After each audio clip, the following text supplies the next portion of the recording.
Kannur എരഞ്ഞോളിപ്പാലം after care ഹോമിന്റെ നേതൃത്വത്തിൽ തഴച്ചു വളർന്ന കാർഷിക ഫലങ്ങൾ വിളവെടുത്തു. മാനേജിംഗ് കമ്മിറ്റി അംഗവും പൊതുപ്രവർത്തകനുമായ സുരാജ് ചിറക്കര വിളവെടുപ്പിന് ഉദ്ഘാടനം നിർവഹിച്ചു.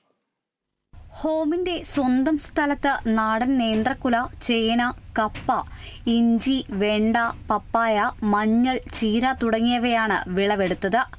പഠനത്തോടൊപ്പം പുറത്ത് ജോലിയും ചെയ്തു ജീവിക്കുന്നവരാണ് വനിതാ ശിശു വികസന വകുപ്പിന്റെ കീഴിലുള്ള ആഫ്റ്റർ കെയർ ഹോമിലുള്ളത്.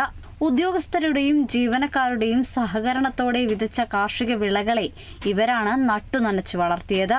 75 വർഷത്തെ പ്രവർത്തന പാരമ്പര്യമുള്ള സ്ഥാപനത്തിൽ നിരാലംബരും നിരാശ്രയരുമായ 41 പേർ ഇപ്പോൾ താമസിക്കുന്നുണ്ട്.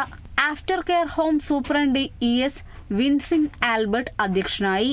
Boys home superintendent OK Ashraf, managing committee അംഗം KP രതീഷ് ബാബു, ജീവനക്കാരായ Shaiju Thomas, C Safarath, VK Sujin, SR Reshma, Vijesh തുടങ്ങിയവരും മറ്റ് അന്തേവാസികളും ചടങ്ങിൽ പങ്കെടുത്തു.